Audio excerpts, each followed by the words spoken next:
Menurut Anda, device mahal itu emang karena kualitasnya yang lebih bagus atau kadang cuma karena brand dan gengsi saja? Nah, pertanyaan bagus ini. Banyak orang-orang itu berdebat tentang hal kayak gini.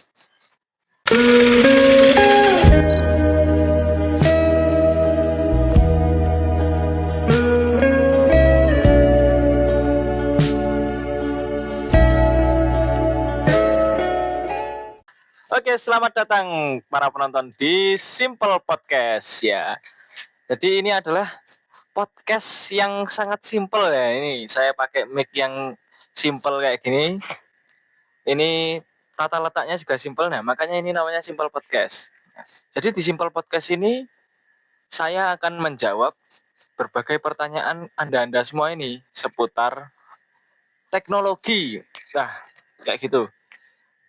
Jadi ini Anda belum kenal ya siapa saya. Nah, saya ini adalah panggil saja Mas Tander ya, kayak gitu. Jadi di sini saya akan menjawab pertanyaan-pertanyaan yang Anda semua ini kasihkan kayak gitu. Nah, kita langsung mulai saja Mas dari pertanyaan pertama, monggo. Oke, ini ada beberapa pertanyaan dari teman-teman. Oke. Pertanyaan pertama, menurut Anda seberapa ngaruh mahal atau murahnya device ke produktivitas atau sebenarnya tergantung gimana orangnya menggunakannya saja? Hmm. Oke, sebelumnya mohon maaf ya kalau ada suara-suara kok kayak kurang enak didengar itu. Ini BTW kami taggingnya ada di alam bebas. Tapi dengan set yang telah dibuat sedemikian rupa. Oke, kita kembali lagi ke pertanyaan. Seberapa berpengaruh device murah dan mahal terhadap produktivitas? Nah, jawabannya sebenarnya ada di orang yang melakukannya itu. Jadi tiap individu itu dia orangnya produktif atau enggak. Nah, kalau dia produktif, mau device-nya seadanya apapun kayak gitu, kayak misal cuman pakai device yang keluaran lama, nggak sebanding lah sama device-device yang keluaran baru kayak gitu. Tapi dia akan selalu tahu ini gimana cara memanfaatkan device-nya biar bisa menghasilkan output yang bagus. Itu beda. Kayak orang yang nggak produktif nih, orang yang nggak produktif ini dia dikasih device yang bagus-bagus, keluaran baru kayak gitu, harganya mahal. Nah, dia ini nggak akan bisa memanfaatkan device-device yang udah disediain ini. Jadi jawabannya tergantung setiap individu ini tadi. Dia mau jadi produktif atau enggak, kayak gitu. Oke, lanjut pertanyaan selanjutnya Mas. Oke, pertanyaan kedua. Pernah nggak sih Anda menggunakan device yang murah tapi hasil kerja tetap maksimal? Device murah ya. Ini sebenarnya kalau tentang mahal dan murah ini relatif sih. Pasti Anda ini juga mungkin berbeda pendapat. Ada yang bilang, misal HP harga 5 juta itu udah termasuk murah dengan spek yang seperti ini. Tapi ada yang bilang, wah kalau speknya kayak gitu kerasa mahal. Harga segitu dengan spek seperti itu ada yang lebih mending ini. Nah, jadi murah dan mahal itu relatif.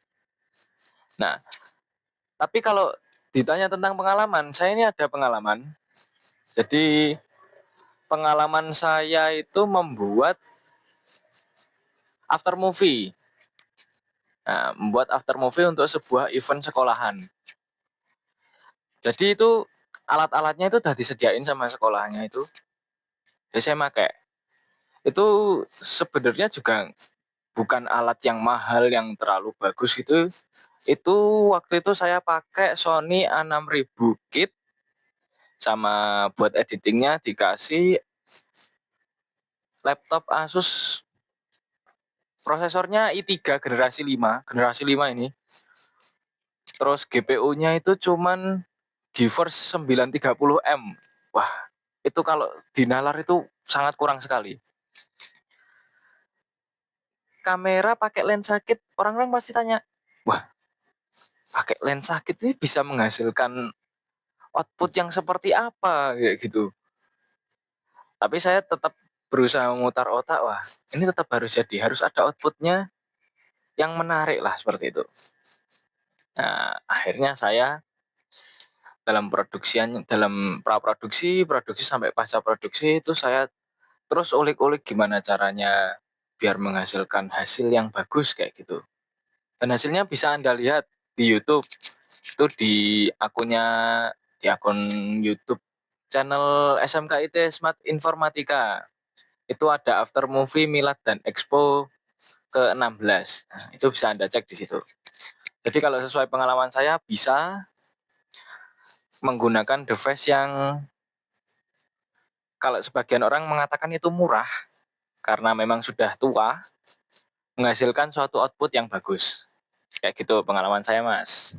Oke, lanjut pertanyaan berikutnya. Oke, kita masuk ke pertanyaan ketiga. Menurut Anda, device mahal itu emang karena kualitasnya yang lebih bagus atau kadang cuma karena brand dan gengsi saja? Nah, pertanyaan bagus ini. Banyak orang-orang itu berdebat tentang hal kayak gini. Kayak misal nih saya contohkan Apple ya.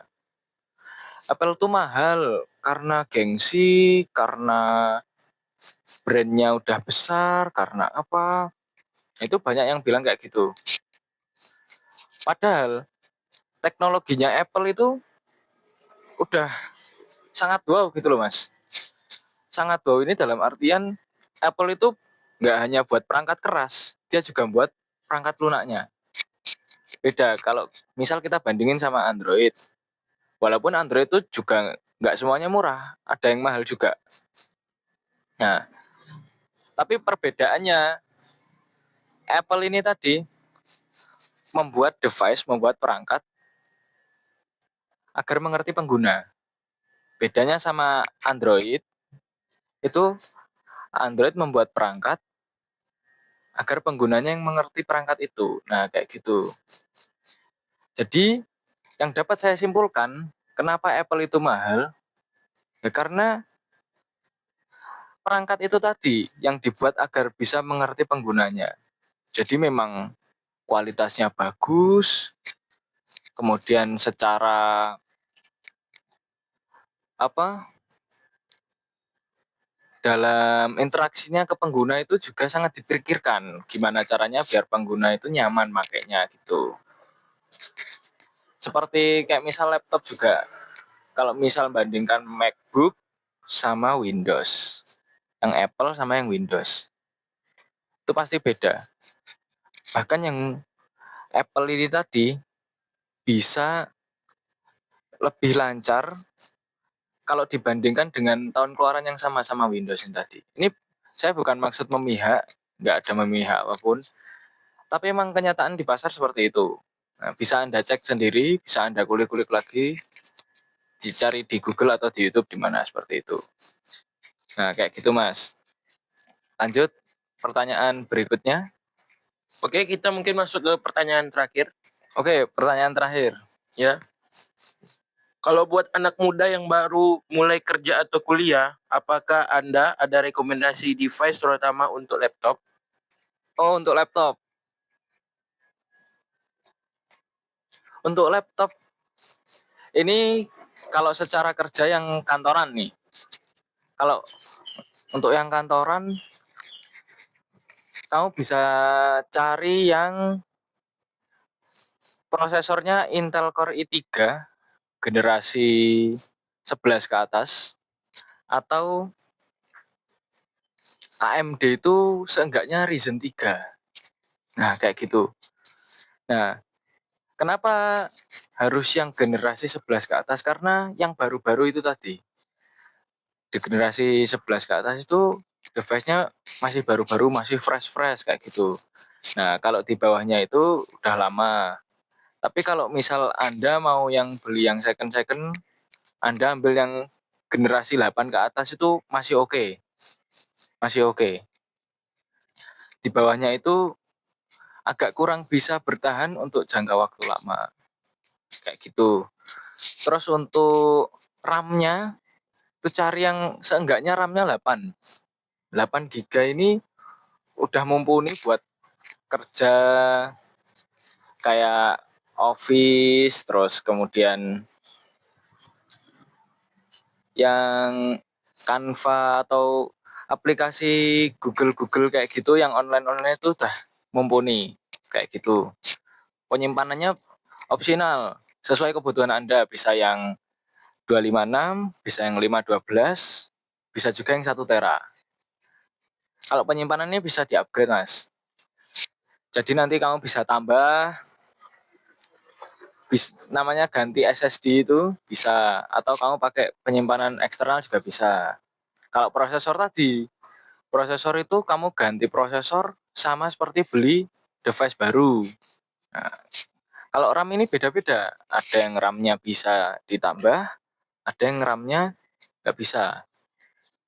Tandanya itu ada di, kalau Anda lihat itu di spesifikasi, kalau ada tulisan LPDDR5 misalnya. Nah, itu RAM-nya nggak bisa ditambah.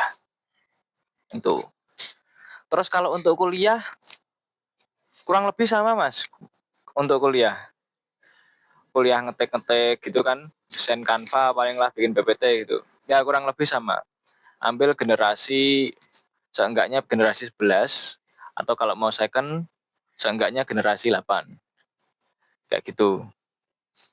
Oh, ini tadi udah pertanyaan terakhir ya, Mas? Oke, ya.